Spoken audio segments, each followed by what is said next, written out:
né, que é onde eu quero trabalhar um pouquinho mais com vocês hoje, é explicar uma coisa muito interessante, que é a diferença do medo e do pânico, tá? O medo e o pânico são muito diferentes, né? O que estamos vendo no planeta agora, que o medo é ok, né? Eu volto a falar isso, não é absurdo sentir medo nesse momento, gente. Você é humano, você tem medo nesse momento, né? Por quê? Porque está passando um negócio que você não sabe o que é, né? As pessoas não sabem ainda o tamanho das proporções da doença, é difícil de identificar. As pessoas já estão percebendo que tem pessoas que são assintomáticas e estão passando doença, então é uma doença que causa algum tipo de medo.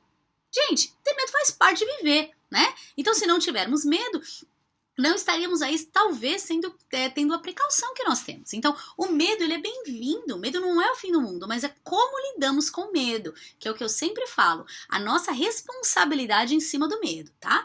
Se nós não temos responsabilidade sobre o medo, gente, e deixamos o medo tomar conta do nosso ser, né? Ele vai para um passo maior que o medo, que é o pânico. Né? Então, o pânico e o medo são diferentes aonde? O pânico, ele é aquela coisa incontrolável, tá? Quando você está no pânico, é que você não vê nada que possa resolver o seu problema, né? Você perde a capacidade de racionalizar, né? O que explica as pessoas no supermercado dando um tapa no outro por causa do papel higiênico, né? Então, você perde essa necessidade e o pânico, muitas vezes, ele é instaurado na gente através de experiências que passamos antes. Olha que interessante, que estão ali no nosso inconsciente e essa doença, ela está exatamente fazendo isso. Ela mexe no inconsciente coletivo. Então, as pessoas estão literalmente preparadas para o Armagedon, né?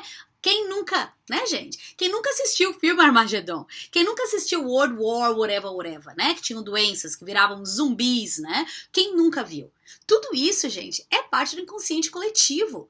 É isso aí que tá atrás de todos esses comportamentos de pânico, né? Sem saber e sem a conexão com o self, com a pessoa. Então, se eu não me conheço, eu não me conecto comigo direito, o que eu tô fazendo? Eu não tô prestando atenção nas loucuras que estão passando na minha cabeça inconscientemente que se transformam em ações, né? Então, basicamente, o pânico, ele vem justamente da falta do conhecimento do medo, da falta do acolhimento do medo, do entendimento do que é o medo. Ele passa para essa nova fase, que ele vai se tornar completamente irracional, vai fazer as maiores loucuras do mundo, vai esquecer de respeitar o outro, passa como se fosse uma sensação de survival, né? Ou um mecanismo de defesa, de sobrevivência. Então, gente, o básico da diferença dos dois é que o pânico, ele é controlável. E ele não é controlável falando desculpa, o medo é controlável. O medo não é controlável falando pro medo não existir. O medo, gente, o medo é a conversa interna. Que eu vou cair aqui, que eu vou dar uns passozinhos hoje pra vocês. Eu não sou muito dos passos, não, mas eu acho que